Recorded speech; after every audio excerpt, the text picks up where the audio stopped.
por 13 años estuvieron sirviendo y ahora me han dado la responsabilidad de poder estar al frente y de dirigir a la iglesia, y me siento honrado, me siento contento, me siento feliz de ver una iglesia que está respondiendo, una iglesia que está contenta, que está cultivándose. Yo no sé tú, pero estamos viniendo todos los miércoles y cada miércoles veo cómo es que Dios está respondiendo oraciones y avivando familias. Así que el día de hoy continuamos con nuestra serie Buscadores de Tesoros. Y sabes, estaba desde hace una semana sabiendo que voy a poder compartir, y el Señor me dio un pasaje que está en Segunda de Crónicas 7:14, y el título de hoy se llama El secreto de la oración. Ahora, quiero ser muy honesto contigo. Lo que voy a compartir contigo,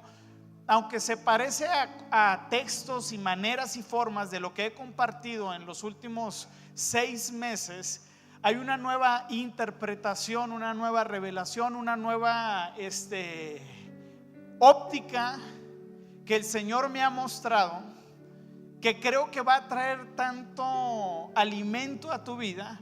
Y quiero terminar esta predicación con una llamada para que tú y yo podamos no solamente hablar de oración, no solamente predicar de oración, sino que tú y yo asumamos la responsabilidad, pero también que podamos día con día deleitarnos en la presencia del Señor. Y vamos a abrir nuestras Biblias en Segunda de Crónicas 7:14. Segunda de Crónicas 7:14.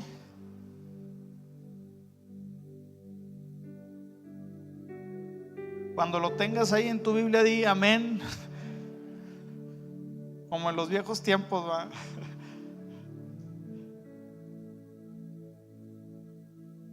Y dice así, Segunda de Crónicas 7:14, lo voy a estar leyendo en la Reina Valera contemporánea, y dice: si mi pueblo, sobre el cual se invoca mi nombre, se humilla y ora y busca mi rostro, y se aparta de sus malos caminos, yo lo escucharé desde los cielos, perdonaré sus pecados y sanaré su tierra.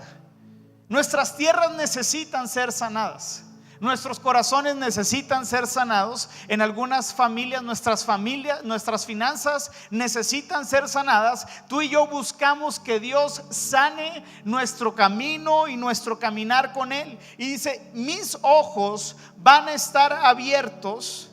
Mis ojos van a estar abiertos y mis oídos van a estar atentos a la oración que se haga en este lugar. Yo he elegido y santificado esta casa para que en ella mi nombre siempre sea santificado. Mis ojos y mi corazón, dice la palabra, estarán aquí siempre. Así que el día de hoy quiero invitarte a que nos adentremos a este pasaje.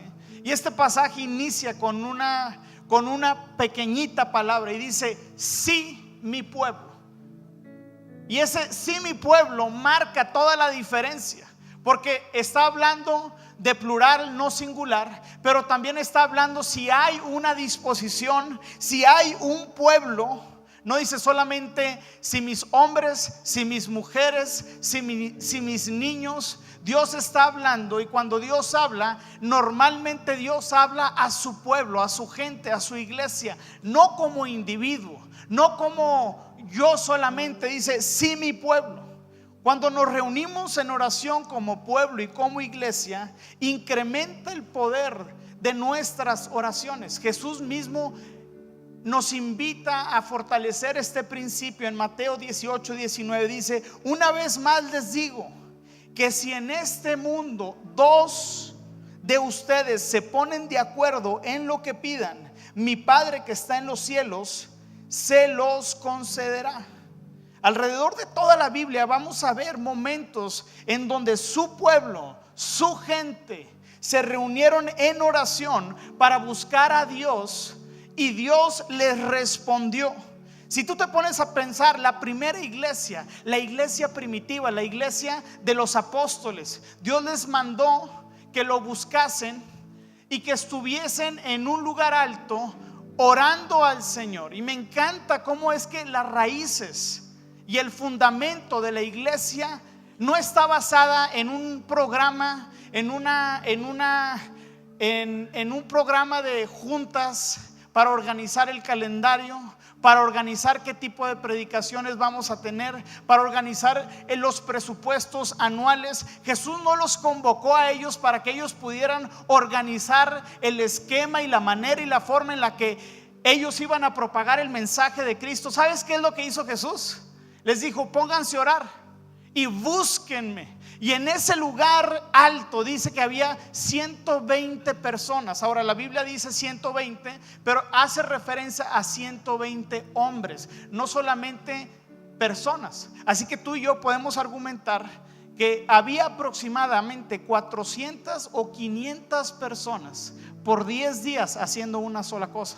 ¿Sabes qué estaban haciendo? Buscando el rostro de Dios, buscando a Dios mismos. Y ¿sabes qué? Si quieres, tú y yo, si queremos mantener una iglesia avivada se mantiene de la misma forma en la que una iglesia se avivó. ¿Cómo se aviva una iglesia? Adivine cómo: en la oración.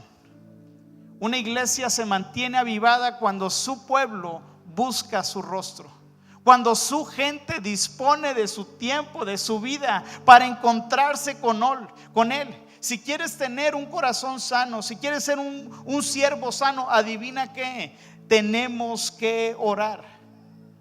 Jesús comenzó la iglesia no con una reunión de planeación anual, sino con una poderosa y sencilla reunión de oración.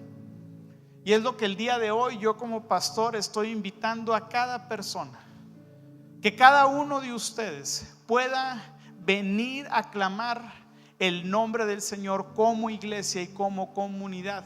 Así que en la predicación voy a tocar uno de los temas de cómo es que Jesús les enseña a sus discípulos a orar. Y vamos a ver este pasaje o esta oración modelo desde una perspectiva que tal vez nunca hayas visto. Ahora, es difícil que yo pueda enseñar algo así porque aquí hay gente que tiene en Cristo más tiempo de lo que yo tengo de vida. Así que hago todo mi esfuerzo para que Dios pueda traer alimento sano para toda la iglesia. Así que acompáñame para poner este tiempo en las manos del Señor. Señor, gracias, Padre.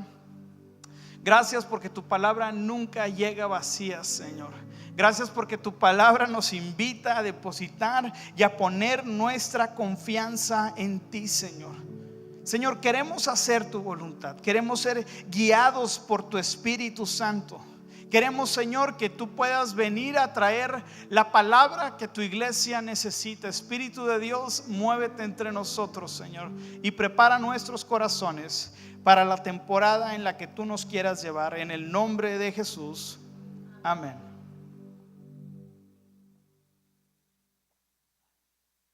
En la vida y en el ministerio de Jesús, los apóstoles, los discípulos, estos jovencitos tuvieron la oportunidad y la fascinación de ver a obrar a Jesús y hacer cosas increíbles. Pudieron ser llamados por Él y fueron llamados para poder seguirlo. A ellos se les llamó discípulos, que quiere decir aprendices del maestro. Ahora, si tú y yo fuésemos los discípulos, hubiésemos visto obrar a Jesús de maneras milagrosas. Si te pones a pensar, los discípulos vieron a Jesús caminar sobre las aguas. Los discípulos vieron a Jesús multiplicar los panes y los peces de una manera milagrosa. Los discípulos vieron cómo Jesús resucitó a Lázaro, uno de sus mejores amigos, y eso estremeció toda la comunidad y la aldea. Los discípulos vieron a Jesús como una mujer fue sanada de flujo de sangre y cómo expulsaba enfermos y cómo con su propia palabra decía Él es sano, y la persona sanaba. Cómo es que Jesús le perdonó los pecados, pero también levantó a un paralítico. Imagínate tú estar en una de esas escenas.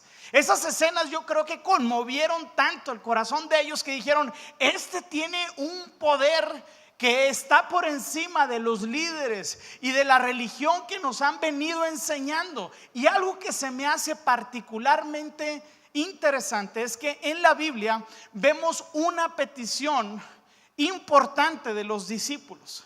Los discípulos vienen a Jesús y los discípulos le dicen a Jesús: Jesús, enséñanos a orar.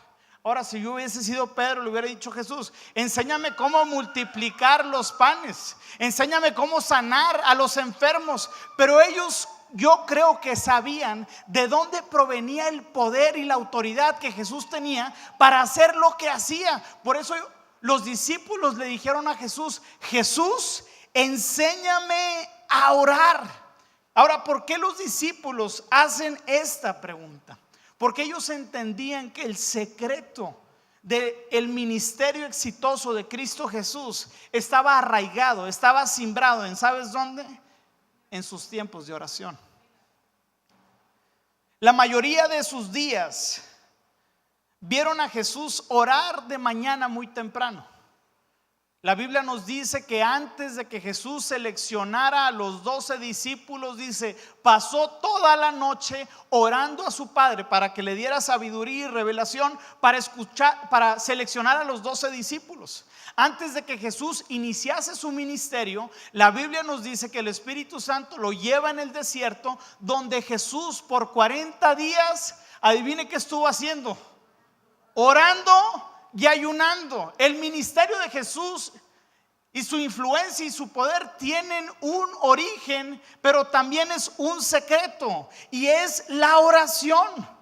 Cuando tú y yo pensamos de dónde sacó Jesús tanta paciencia, tanto poder, tanta devoción para poder apacentar a las multitudes y tener toda esa energía, la respuesta está en sus tiempos de intimidad con Dios. En sus tiempos de conexión, en sus tiempos en donde Él iba al Padre a orar, y los discípulos le preguntan: enséñanos a orar. Ahora, esta es una de las oraciones modelo que muchas personas, tanto cristianos como católicos, oramos al Señor: Padre nuestro que estás en los cielos. Y el día de hoy quiero que la podamos estudiar y que podamos traer a la mesa una diferente perspectiva. Porque normalmente el cristiano del día de hoy es un cristiano más egocéntrico, ¿no? Es un cristiano más centrado en uno mismo. Incluso los pastores hemos enseñado a la gente a orar, pero a orar en su casa, pero orar en su conexión íntima y personal con Dios. Pero el Padre Nuestro trae una diferente óptica en la cual Cristo quiere venir a establecer el día de hoy a nuestra iglesia. Así que, ¿qué es lo primero que vemos en el Padre? ¿Cuáles las primeras dos palabras que dice? Padre, ¿qué dice? Nuestro. No dice mi papá, no dice mi Dios, no dice mi Salvador, dice Padre nuestro. La oración del Padre Nuestro nos invita y nos enseña que las oraciones deben de ser en muchas ocasiones de manera colectiva. Sinceramente, esto cambia todo y pone un nuevo entendimiento a lo que el día de hoy quiero venir a compartir contigo. El reino de Dios es nuestro reino, no es mi reino. Cuando tú y yo venimos a adorar al Señor, tenemos que entender que Cristo murió no por ti, murió por su iglesia, por su pueblo. Y como su pueblo, Él busca que tú y yo le busquemos al Señor. Esta cultura de mí y yo se ha metido tanto a nuestras vidas, que ahora tenemos cristianos y personas que buscan al Señor de manera independiente. No, pastor, yo busco al Señor en mi casa, ahí solito, yo tengo mi relación con Él. Y este tipo de enseñanzas, o más bien este tipo de condiciones en la que el cristiano se ha sometido, nos ha robado el poder del Padre Nuestro. Porque la oración Cristo Jesús que le estaba enseñando a sus discípulos no solamente era para su diario vivir, era para la oración colectiva que su iglesia y su pueblo deberían de tener. Y aunque eres llamado a tener una devoción diaria y personal con el Señor, Jesús les enseñó a sus discípulos que es en la comunidad donde uno ora y encuentra el favor del Señor.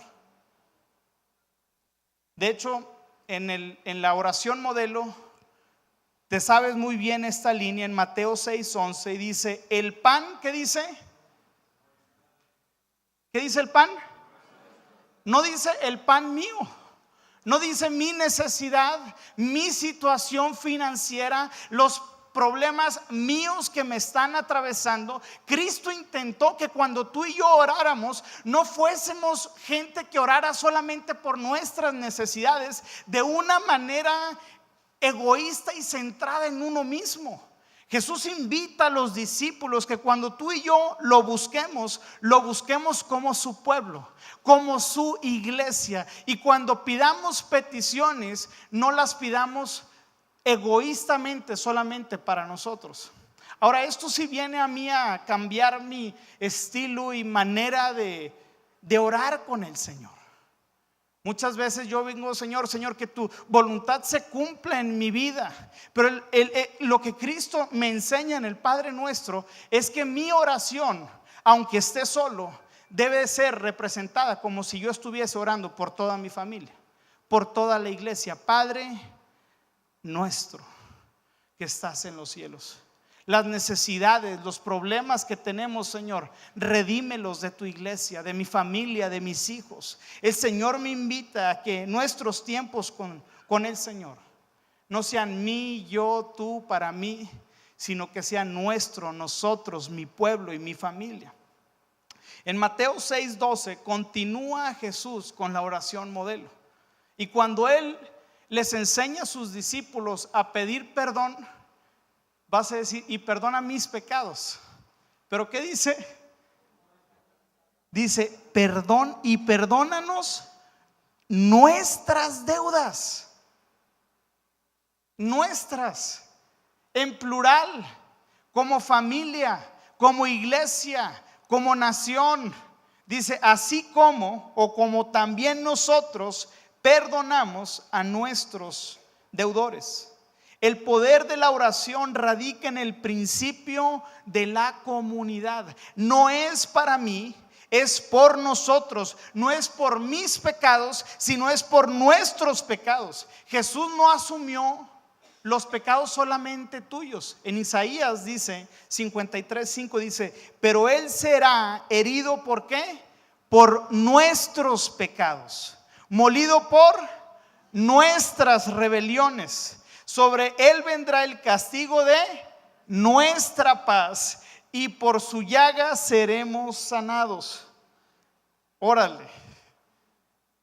Eso cambia un poco la perspectiva en la cómo tú y yo hemos estado orando en los últimos años. Al menos en la mía.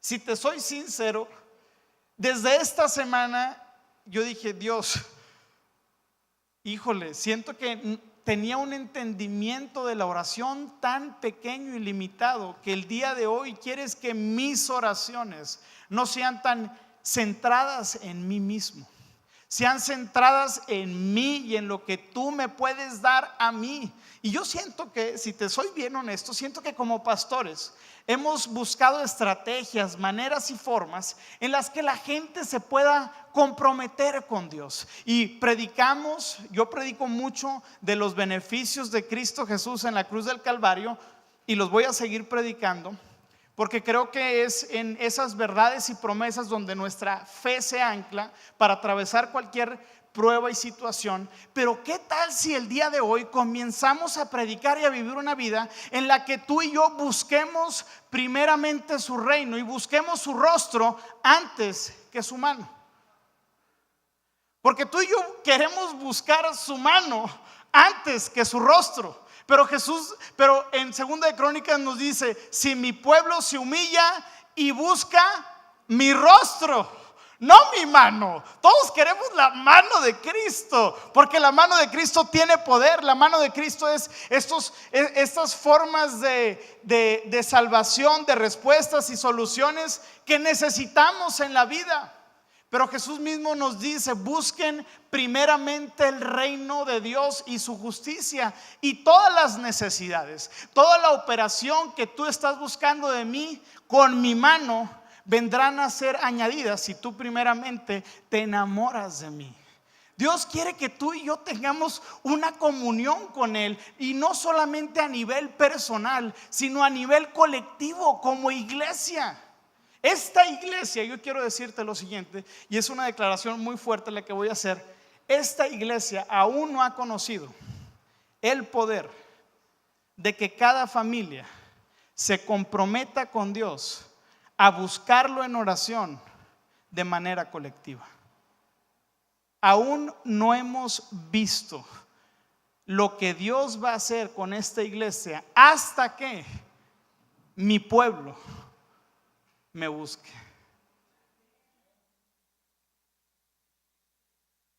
Continuando con el cambio de forma de adentrarme y tener una relación con Dios, en el Antiguo Testamento vemos diferentes profetas, historias, como la historia de Abraham. Cuando Abraham se entera que Lot estaba en Sodoma y Gomorra y que Dios iba a castigar y destruir esa ciudad, hay un episodio en Génesis que nos relata cómo es que Abraham se mete a la presencia de Dios y comienza a interceder por los pecados de Sodoma y Gomorra, y comienza a luchar contra Dios de cierta forma, y le dice: Dios, si encontrase 50 solamente, ¿vas a matar a todos y también a los 50 justos? Y él comienza a interceder y a pedir perdón por los pecados que tal vez él ni cometió. Pero el padre Abraham es una figura de cómo es que tú y yo tenemos que imitar nuestra relación con Dios. Nuestra relación con Dios no solamente tiene que ser tan personal, tan pequeña, tan solamente él y yo. Tiene que ser colectiva, en comunidad y como una familia.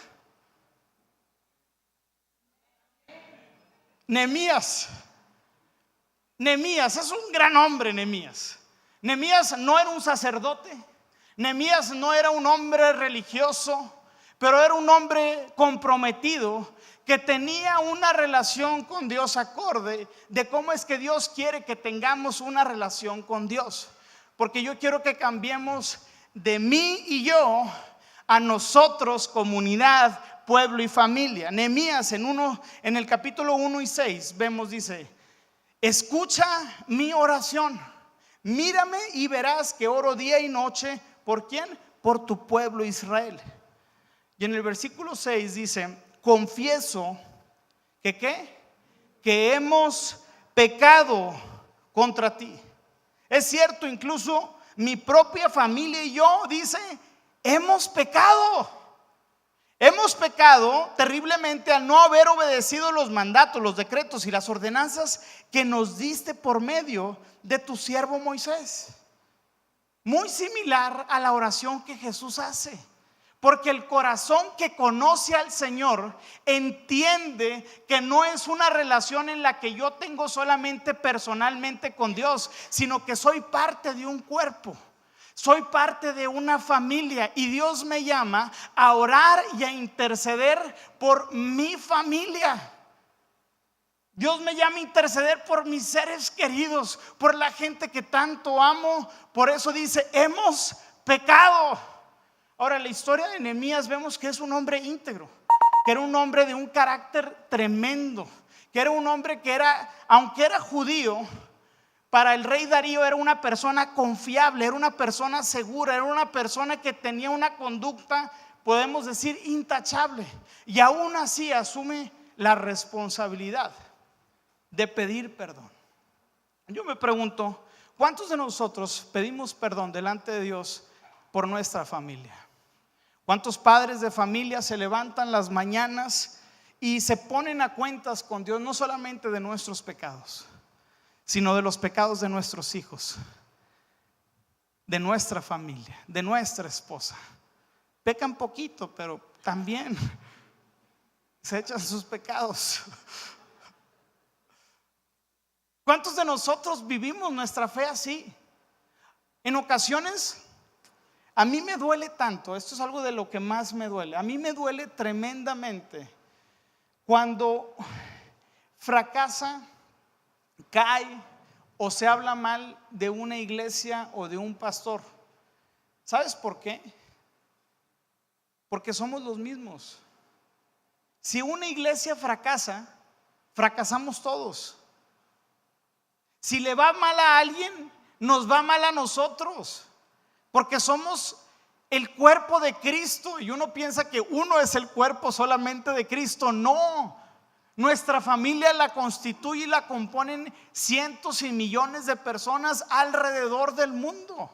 Cuando tú y yo veamos a alguien que está pasando en necesidad, tengamos el corazón que tuvo Nehemías, que le dijo a Dios: Señor, hemos pecado contra ti. Apropio los pecados de los demás para ser un intercesor, para que la gracia de Dios pueda venir y traer restauración a esas personas. Y Jesús continúa enseñando: no nos metas en tentación, sino líbranos del mal.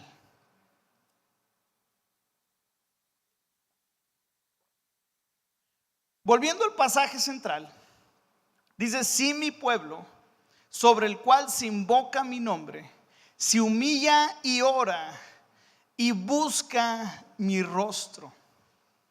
Busca mi rostro. Es muy importante ese pequeñito detalle. Es muy importante primeramente buscar su rostro antes que sus manos. Muchas veces buscamos las respuestas de Dios, para que Dios haga algo a favor de mí, para que me dé soluciones, me abra puertas, en el trabajo me asciendan, me promuevan. Y hay una historia muy interesante en la Biblia donde nos narra que habían 3 chicos que eran judíos, que no querían inclinarse, que no querían adorar, que no querían someterse a las reglas religiosas del rey Nabucodonosor. Nabucodonosor había hecho una estatua gigante y había establecido un decreto que el que no se hincara y postrara a esa imagen, a ese Dios, iba a ser tirado, iba a ser echado. ¿A dónde? Al fuego. Así que hay una historia en esta Biblia, estos judíos que decidieron no adorar a estos ídolos falsos, y como castigos iban a ser echados al fuego, al horno de fuego. En Daniel 3:6 dice: todo el que se arrodilla ante ella, todo el que no se arrodilla ante ella, ni se le adore, será inmediatamente arrojado a un ardiente horno de fuego. Versículo 14. Entonces Nabucodonosor habló con ellos y les dijo: Sadrach, Mesach y Abednego, ¿es verdad que ustedes no honran mi Dios, ni honran la estatua que ora de oro que mandé erigir? Y ellos, la respuesta de ellos fue esta: Su majestad va a ver que nuestro Dios, a quien servimos, puede librarnos de ese ardiente horno de fuego, y también puede librarnos del poder de su majestad.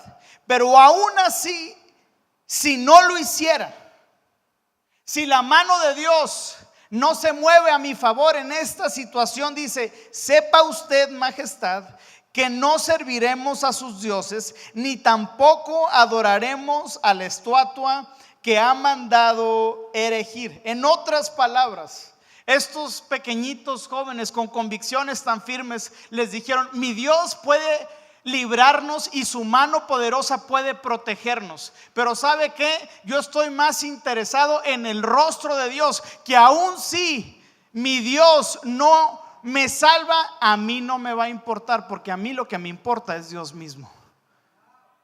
Y yo digo: ¿podremos nosotros vivir? ¿Podremos nosotros tener ese carácter? O el día de hoy estamos viviendo otro tipo de cristianismo, que es el que yo no veo en la Biblia. A veces yo le digo al Señor: Señor, perdóname. Y ahora no, ahora perdónanos.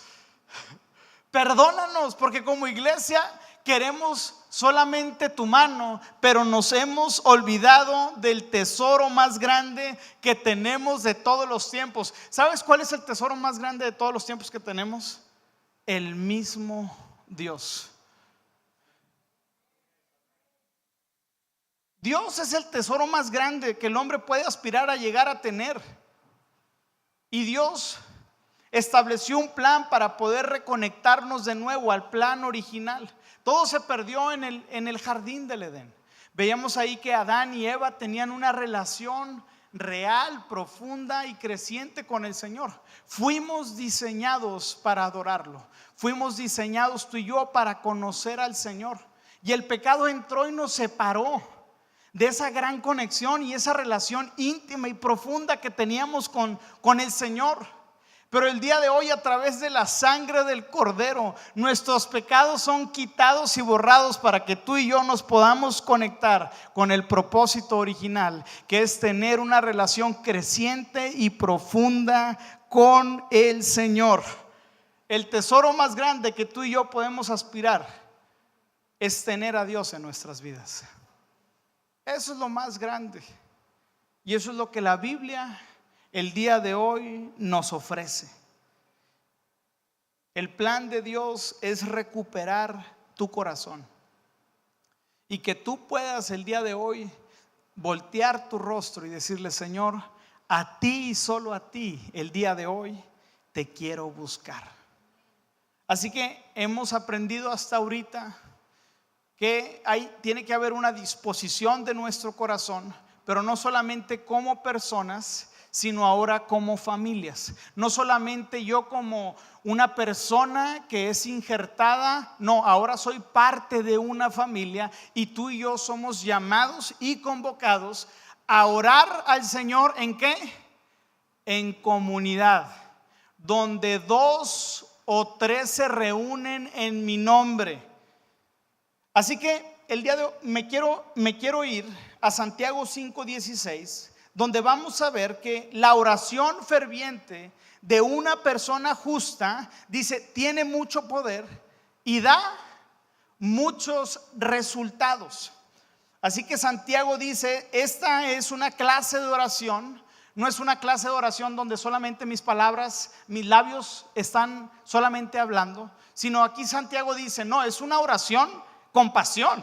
Es una oración con fuego, con entusiasmo. Así cuando vas al Santos y que ayer perdió mis Santos, pero quitándonos ese doloroso estrago amargo, y ver cómo los campeones del básquetbol, los Toros, ¿no?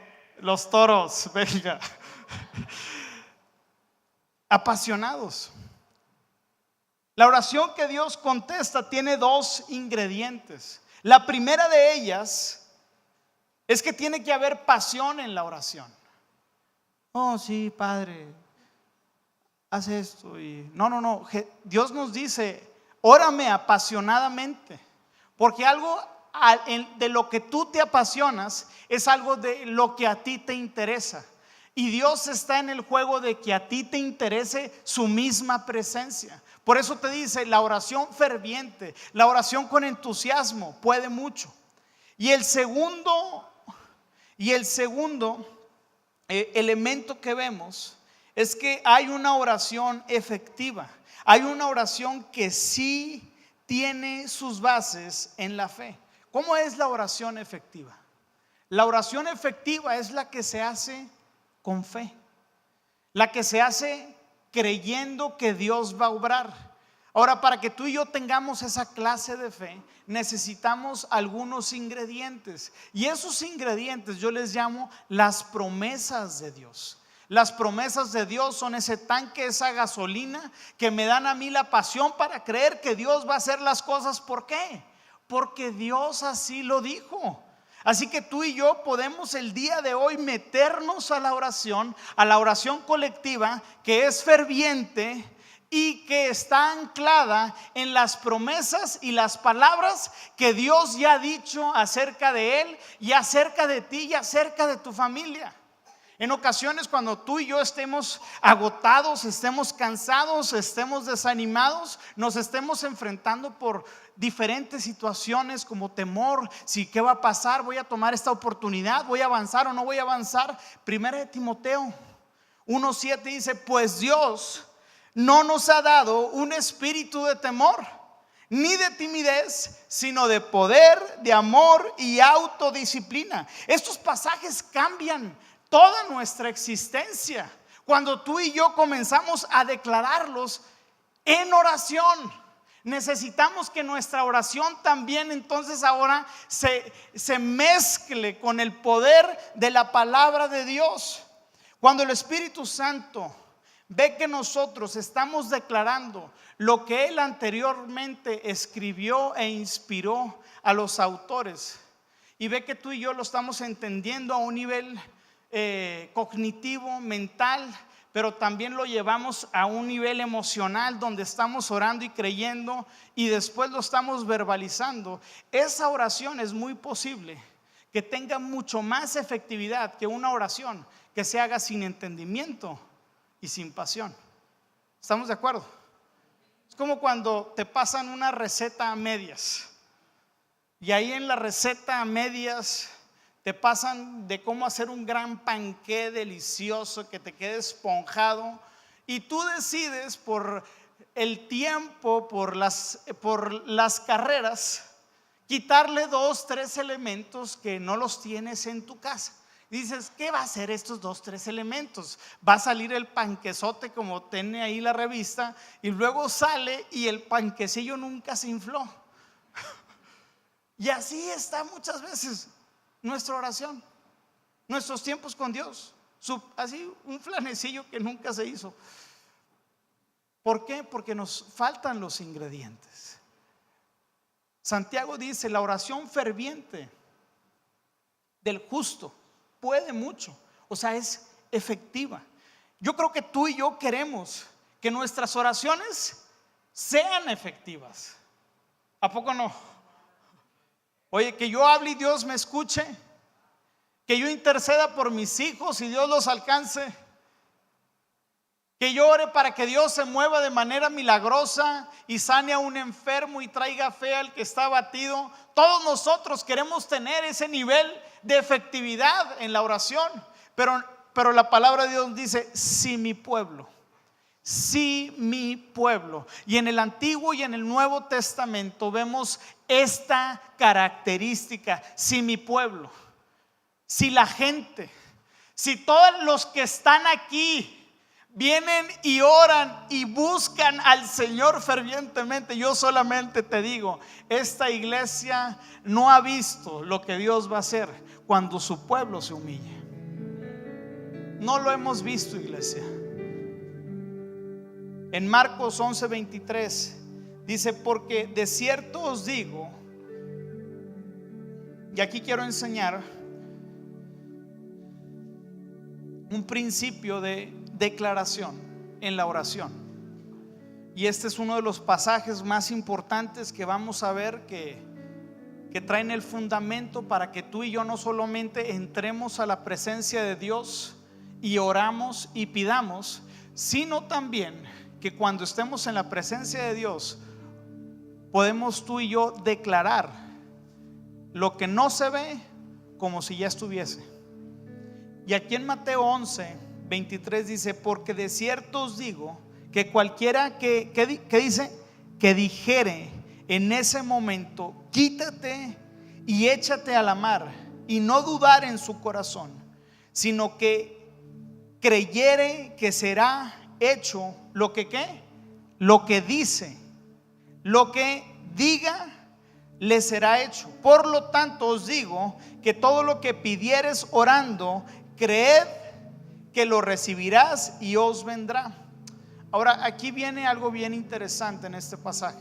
En este pasaje vienen 3 veces lo que uno dijere, y solamente viene una vez lo que uno pida en oración. ¿Estamos de acuerdo? Pudiste apuntar: dijere, dice y diga.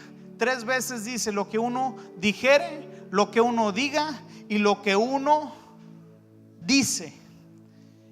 Y este pasaje nos invita a que tú y yo, en nuestros tiempos con Dios, podamos apropiarnos de palabras y promesas que Dios ya te ha dicho, pero que tú las declares en tu vida y para tu familia como si ya fuese hecho.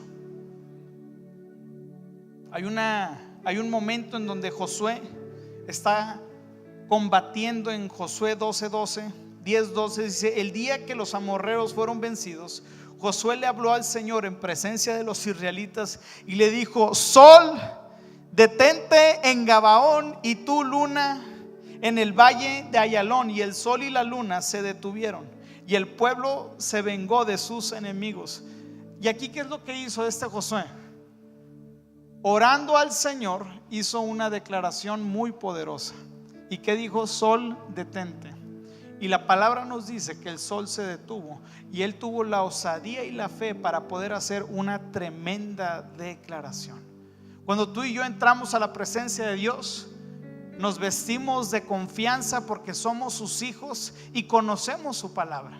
Y ahora es mucho más fácil que tú y yo podamos hacer este tipo de grandes declaraciones.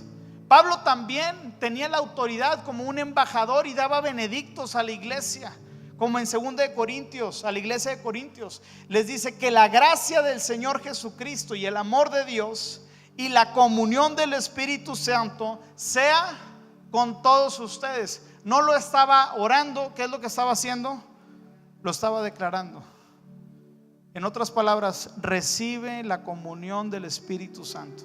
No te lo estoy preguntando, no lo estoy pidiendo, lo estoy declarando sobre tu vida como un veredicto. Y por eso es que tú y yo tenemos que conocer las promesas de Dios. Hay una promesa hermosa en Isaías 43:2 que te la puedes llevar si el día de hoy estás pasando por prueba, por dificultad. Dice: cuando pases por las aguas, yo estaré contigo. Cuando cruces los ríos, no te anegarán. Cuando pases por el fuego, no te quemarás, ni las llamas arderán en ti.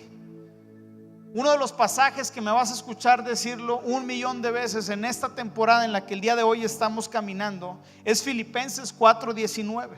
Estamos en desafíos y quiero darte la increíble noticia que es en estos siguientes 30 días estaremos concluyendo al 100%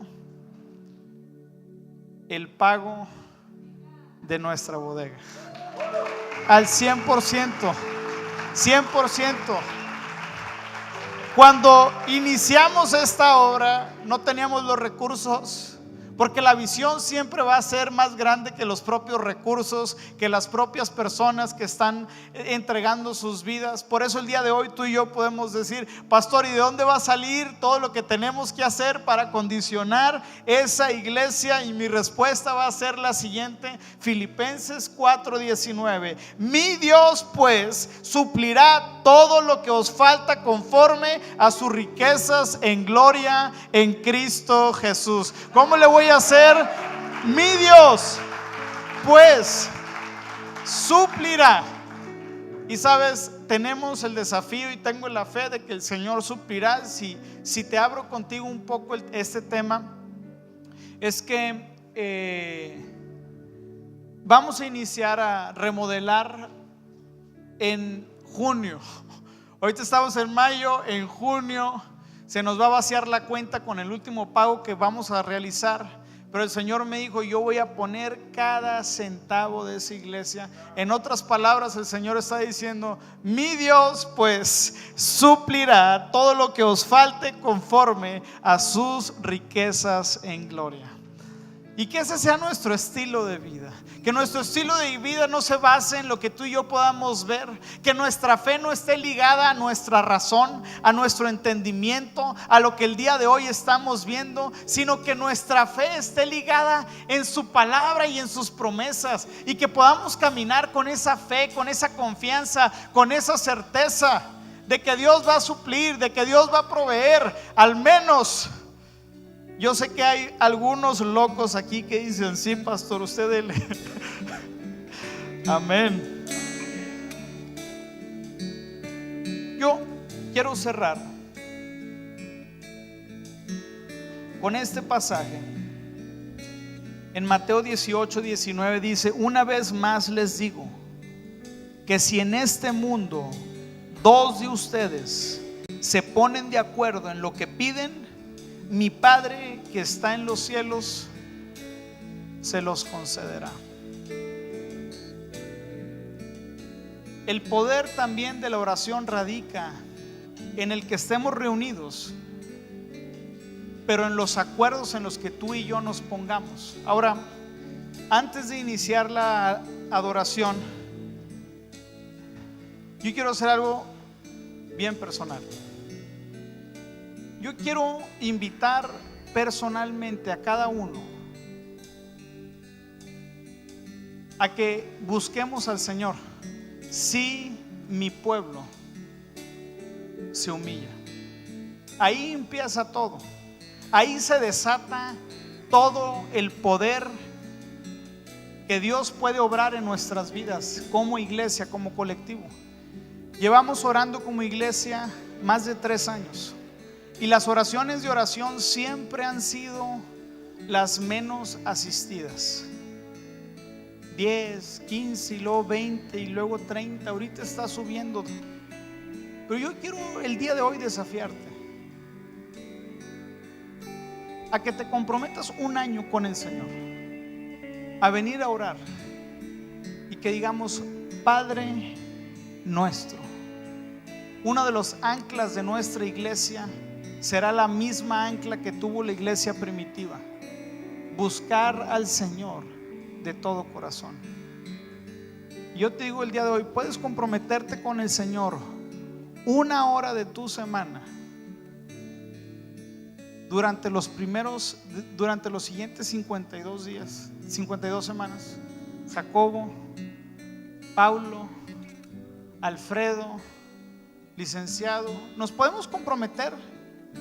Podemos decir: voy a venir y voy a buscarte y voy a buscar tu rostro. Y cuando estamos viniendo a orar, no estamos orando sí por necesidades, sí al último oramos por los enfermos, pero ¿sabes qué estamos haciendo? Estamos buscando su rostro.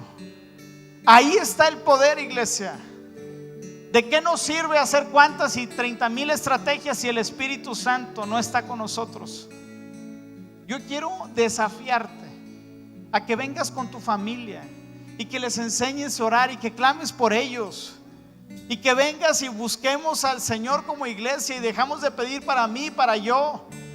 En mi caso particular, pues yo vengo como representante de toda mi familia. Me encantaría que Natalie viniera, pero ustedes saben, Natalie ahorita está en su 7º mes de embarazo y tenemos 3 criaturas. Es imposible poderlos traer. Pero si no puede venir ella, pues yo estoy como cabeza de hogar, representando a mi familia. Alguien puede venir aquí, dice: no pueden venir toda mi familia, pero al menos yo sí puedo venir. Yo sí me puedo comprometer. Yo sí quiero decir: Señor, estoy aquí y quiero buscarte, y quiero que mi pueblo y mi familia el día de hoy te busquen de todo corazón, porque ahí radica el poder de lo que el día de hoy el Señor va a estar haciendo en nuestras vidas, en nuestras familias. Yo ya no quiero ser yo no quiero ser yo, quiero que seamos nosotros, nuestra familia, su pueblo, su gente. Y tenemos que prepararnos para cuando Él regrese. Así que yo te lanzo el desafío el día de hoy. No saqué el cálculo, pero estoy seguro que no es ni el 1% de las horas que tiene tu semana el venir 1 hora y media el miércoles. Yo te digo, dale el 1%. Amén. ¿Por qué no nos ponemos de pie, iglesia? Dale un fuerte aplauso al Señor.